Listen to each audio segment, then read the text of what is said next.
Zoti Berisha, gjatë përgjigjes suaj për kolegen Kadesha, ju përmendët dhe kancelarit europiane me të cilat ju keni nisur kontaktet për të denoncuar atë që ju e cilësoni si një farsë elektorale. Por nga ana tjetër, duke nisur nga mbrëmja e djeshme, ka një seri liderësh, kryeministra, president të vendeve europiane, mes tyre dhe antar të PPS, të cilët e kanë përshëndetur fitoren e zotit Rama. Ndodhi dhe në 2001 kjo. Je i riti. Edhe ke fat që je i ri. Po, ndodhi dhe në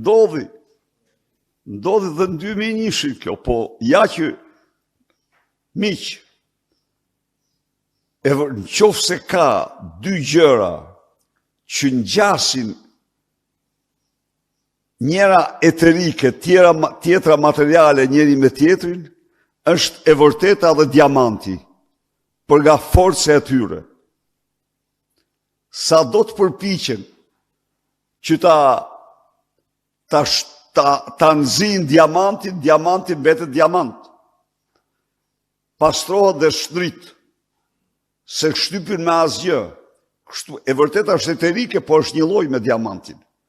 Ndaj dhe këtë situatë, nuk them se është situatë e pëlqyer, e lumtur, por ama, kur ne kemi shkuar në 2001-shin,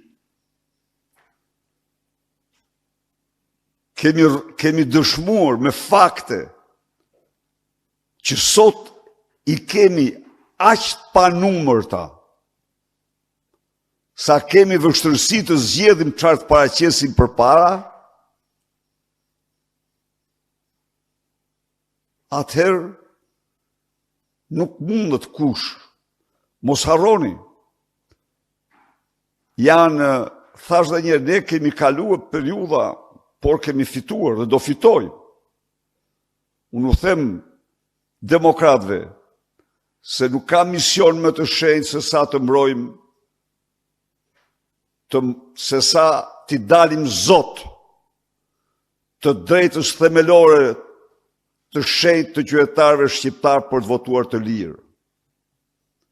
Po. Televizioni Klan. Zoti Berisha, këtë betejën tuaj për prezantimin e fakteve sa i përket asaj që ju e cilësoni masakre elektorale, a do ta nisni që nesër nga samiti i Brukselit? Faleminderit. Ajo ka nisur. Ajo betejë ka nisur. Ju garantoj që ajo betejë ka nisur para zgjedhjeve dhe ka nisur dhe me sukses. Po të kemi parasysh që rezoluta e Partisë Popullore Europiane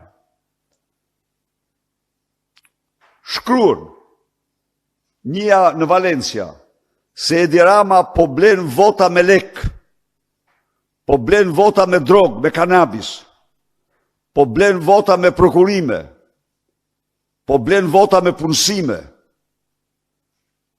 Këto janë të gjitha pas ditës votimit. Takimin që kemi patur, një seri takimesh që kemi patur me ambasadorin Zanieri dhe përfaqësuesit e tij, takimin e fundit që patëm me të gjithë delegacionet, u quajt një aleancë e delegacioneve që u krijuë. Dhe ato, siç i shihni ju, zgjedhjet janë rrëzuar. Zgjedhjet ka mbetur vetëm skeleti dhe ndërgjegjen, mos ja u thash dhe njëherë, ndërgjegjen e njeriu të lirë nuk mundet kur të mposhtet me mashtrime. Një njeri i lirë ka respekt për votë e lirë. E kemi nisë këtë betej, e kemi bërë këtë betej, do e bëjmë këtë betej. Do e bëjmë dhe me sukses, majni mend këtu. Majni mend.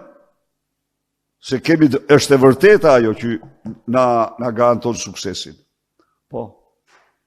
Zoti Berisha, Olta Blaceri, Vizion Plus. Raporti Odirit për zgjedhjet e vitit 2001 vuri në diskutim gjerësinë e fitores së Partisë Socialiste. Në 2001? Po, raporti Odirit në atë kohë vuri në diskutim gjerësinë e fitores së Partisë Socialiste. Por PD-ja mbeti në opozit 4 vjet. Dhe sot është fakt tashmë, Partia Demokratike do të rrinë në opozitë 4 vite, Demokratët do të rrinë në opozitë 16 vite. Çfarë do t'ju thoshit ju sot demokratëve që qëndrojnë për 16 vitesh në opozitë? Ju po flisni për 2001-shin, për fitore. Unë po them që kjo është e grabitur, s'ka fitore këtu. Qoftë se flet për fitore në 2025-ën, pastaj bësh palë me Edi Ramën. Nuk është fitore kjo. Kjo është grabitje e zgjedhjeve. Dhe këtu nuk ka shqiptar që nuk e pa me sy këtë grabitje. Atëherë, plaçka e vjedhur duhet të kthehet. Kjo është rregulli. Zgjedhjet janë grabitur. Dhe cili do që për shtat, që i pa me sy vjedhjen e zgjedhjeve dhe shprehet për fitoret e Edi Ramës, përdor fjalorin e tij. Të lutem. Këto janë evidente. Cili është ai që nuk pa shpërndarjen e 100 eurove për çdo pensionist në një kohë kur pensionistët përbëjnë 48% të elektoratit? Qëndrimi ndaj zgjedhjeve për çdo njeri, cili do qoftë ai, është qëndrim i ndërgjegjës tij ndaj lirisë, vlerave të lirisë. Cili nuk e pakte. Merë këto 100 euro, mjef kujt, 48% të zgjedhësve, kaq janë ata që votuan. Cili nuk i pa, më thuj mua, faljen e 200 milion gjobave, 2 ditë para zgjedhjeve. Cili nuk e mori vesh mbjelljen e miliona rroj kanabis në 4 anë të vendit me licenca. Mos harroni, një bim, 1.000 euro ka prodhimin. Cili nuk i pa këto, kush nuk e pa xhabaftët në Vorë, kush nuk pa pojen në Durrës, kolegë tuaj që më të saktit që përshkruan gjithçka për këta, Suel Çelen Elbasan, tjerët në Shkodër me radhë. Këtu nuk ka ndërgjegje njerëzore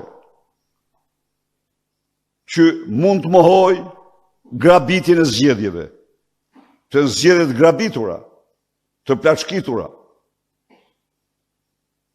Mos merrni, thash dhe njerë, e kemi pa dhe në 91-shin këteni, në 2001-shin, këto urime, përveç tjerës që ka dhe interesa për burgje, se kjo është i gashëm të ashtrojnë Shqipërinë në megaburgun e gjithë kontinentit për të marrë mbështetje për zgjedhjet, po kjo dhe kjo nuk ecën. Jo nuk ecën, se janë vendet lira ato. Do ketë një dialog intensiv shumë të opozitës me kancelarit e vendeve të lira. Nuk kalohet duke shkelmuar votën e shqiptare, kërkum.